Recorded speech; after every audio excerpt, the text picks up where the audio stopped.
ఉత్తరప్రదేశ్లోని ప్రయాగ్రాజ్లో జరుగుతున్న మహా కుంభమేళలో ప్రపంచం నలుమూలల నుండి వేలాది మంది భక్తులు పాల్గొంటున్నారు. కోట్లాది మంది సాధువులు మరియు సాధారణ ప్రజలు త్రివేణి సంగమంలో పవిత్ర స్నానాలను ఆచరిస్తున్నారు.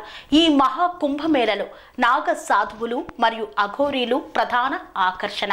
వారి మర్మమైన జీవన శైలిలో ప్రతి ఒక్కరిలోనూ ఉత్సుకతను రేకెత్తించడం సహజం.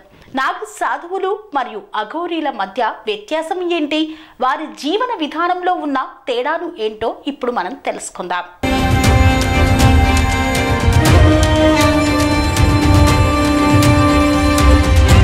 నాగ సాధువులు మరియు అఘోరీలు శివుని భక్తులు. వారు తమ ఆధ్యాత్మిక లక్ష్యాన్ని చేరుకోవడానికి 12 సంవత్సరాలు కఠినమైన తపస్సు చేస్తారు. నాగ సాధువులు మరియు అఘోరీలు శివుడిని పూజిస్తారు, కానీ పూజ మరియు తపస్సు పద్ధతి భిన్నంగా ఉంటుంది.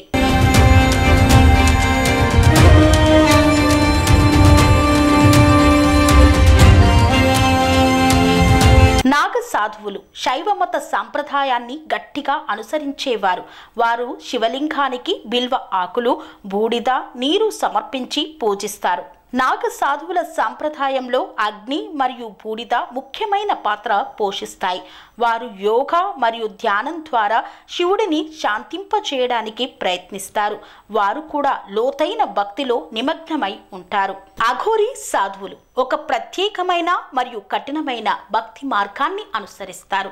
వారి ఆరాధన పద్ధతిలో 3 రకాల సాధనలు ఉంటాయి. శివ సాధన, శవ సాధన, సంశన సాధన ఉంటాయి. అంత్యక్రియల ఊరేగింపులో అఘోరీలు శివుడికి మాంసం మరియు మద్యం నైవేద్యంగా పెడతారు.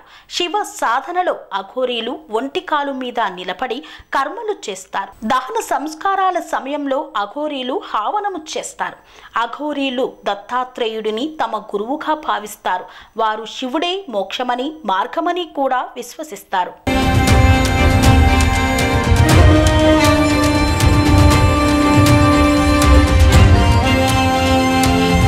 అఘోరీలు ప్రధానంగా శివుడిని పూజిస్తారు. వారు కాళీదేవిని పూజిస్తారు.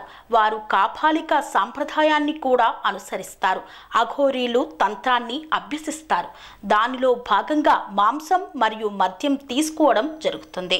వారి శరీరం మొత్తం బూడిదతో కప్పబడి ఉంటుంది. అతను రుద్రాక్ష మాల మరియు మానవ ఎముక ధరించి ఉంటాడు.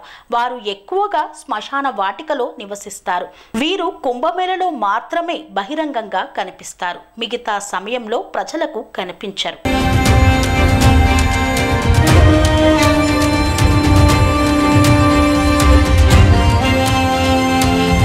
నాగ సాధువులు రోజుకు 1 పూట మాత్రమే భోజనం చేస్తారు.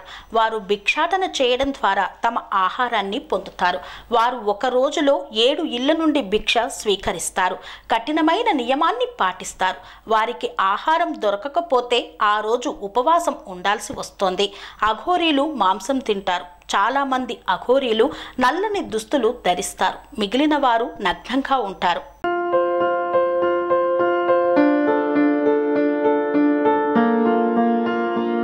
సంస్కృతి, సంప్రదాయం, ప్రేమ, ఆప్యాయత, రాజసం ఉట్టిపడే వేడుకలకు అనువైన ప్రదేశం MLN కన్వెన్షన్ హాల్.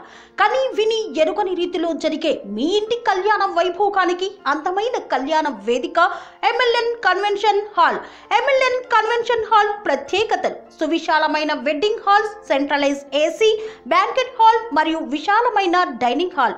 వధువరుల కోసం ప్రత్యేక AC మరియు నాన్ AC గదులు. నక్షత్రాల వెలుగులో పచ్చని పచ్చికపై పార్టీల కోసం అనువైన గార్డెన్. MLN కన్వెన్షన్ లో CCTV పర్యవేక్షణతో పూర్తి భద్రత. 2000 వాహనాలు పార్కు చేసేందుకు సువిశాల పార్కింగ్ సౌకర్యం. మీ ఇంట జరిగే అన్ని శుభకార్యాలకు, పెళ్లి, reception, engagement, birthdays, get together, corporate events, ఏ ఇతర శుభకార్యాలకైనా అందమైన వేదిక MLN కన్వెన్షన్ హాల్. బుకింగ్ కోసం సంప్రదించండి 7550438888 మరియు 7550428888. మా అడ్రస్ చీర్యాల లక్ష్మీ నరసింహస్వామి దేవాలయం ప్రక్కన, near outer ring road, Keesara junction, Cheeryal గ్రామం, మేడ్చల్ జిల్లా.